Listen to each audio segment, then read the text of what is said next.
Polemik harta gonogini antara Alif Hedi dengan mantan istrinya Jenita Janet terus bergulir.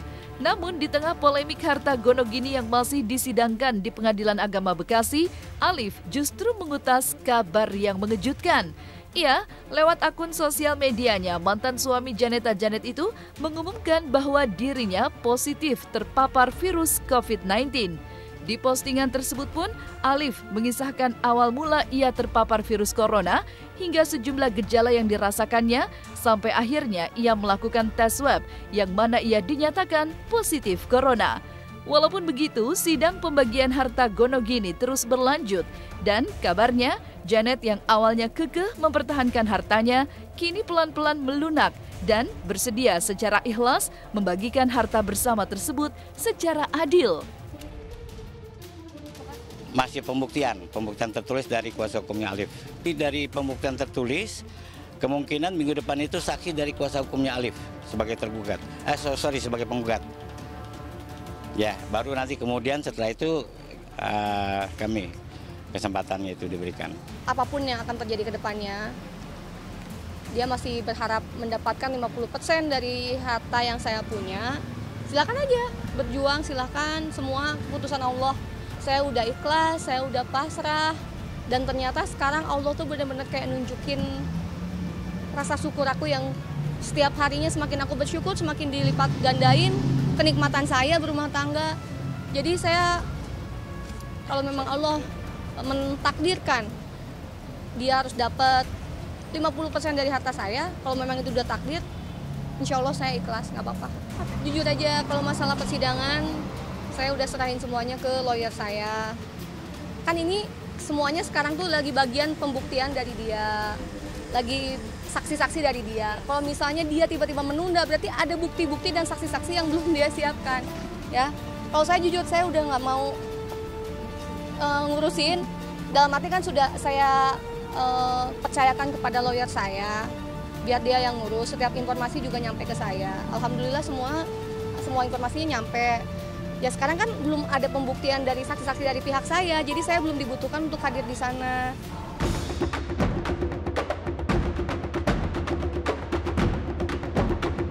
Selain rela membagikan harta yang menjadi hasil kerja kerasnya kepada mantan suami, Jenita Janet seolah tak ingin larut dalam persoalan perebutan harta gonogini tersebut.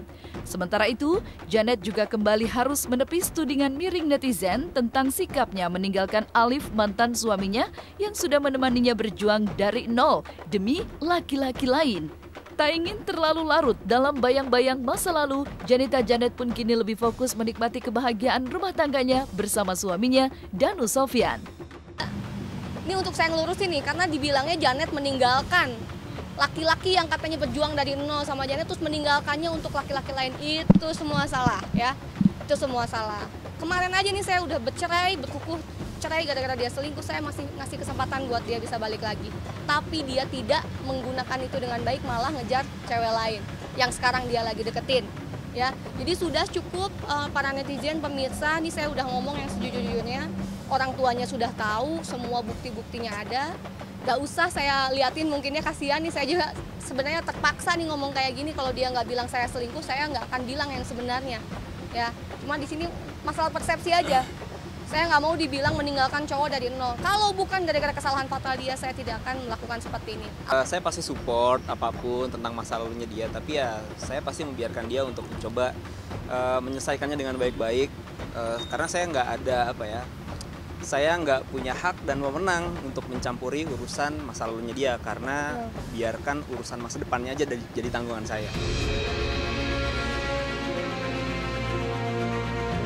Melihat Jenita Janet yang kembali membangun rumah tangga baru bersama laki-laki pilihannya, turut serta membuat Alif ikut bahagia. Dan di tengah persoalan harta gonogini yang kini masih dalam persidangan, Alif mengaku justru merasa ada hal yang mengejutkan. Ya alhamdulillah dia sudah menemukan kebahagiaannya dia, dan seperti yang selalu dia ucapkan di dalam pernikahan ini kan, dia sudah ingin bahagia. Saya dulu belum tahu maksudnya apa, tapi ya sekarang sudah tahu. masih berjalan gitu, masih berjalan karena memang seperti saya selalu ucapkan bahwa apapun yang didapatkan dalam pernikahan itu adalah harta bersama gitu kan.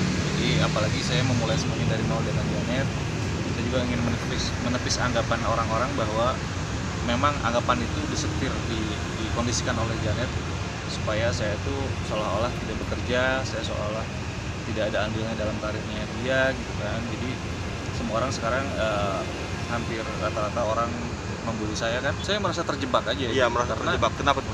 Ya karena kan gini ya, ini pertama Janet yang minta cerai, satu. Dalam gugatannya ada dicantumkan bahwa harta Gonogini akan dibicarakan secara kekeluargaan. Oke, waktu itu saya awalnya tidak ada kepikiran untuk Gonogini, ya udahlah, saya bilang dia emang udah nggak mau sama saya, udah saya pergi dari rumah, saya bawa motor, udah that's it gitu kan. Cuma setelah Bang Hopan bilang bahwa apapun yang didapatkan dalam pernikahan itu adalah harta bersama yang harus dibagi sama rata. Satu poinnya itu. Saya udah mulai berpikir, oh ya udah. Tapi saya belum ngajuin apapun waktu itu kan. Setelah saya lihat bahwa Janet di sosial media dia posting dengan calon suaminya waktu itu, kemudian memperkenalkan dia sebagai calon suaminya ke orang tuanya, dan mereka kemana-mana pakai aset kami,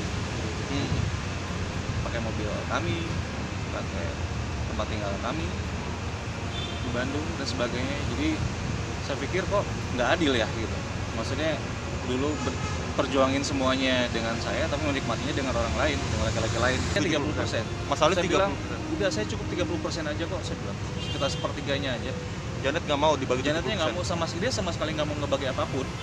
Intinya sih itu, dia sama sekali nggak bagi apapun karena dia merasa semuanya kerja kerasnya dia. Kendalanya kayak contoh terakhir, lawyernya nggak datang. Janetnya mau siap-siap mau nikah kan, terus lawyernya juga nggak datang. Akhirnya ditunda lagi sebulan. Itu yang bikin lama sebetulnya. Dan itu juga sebenarnya kerugian buat dia juga. Karena apa? Karena saya akan terus bicara di media seperti ini.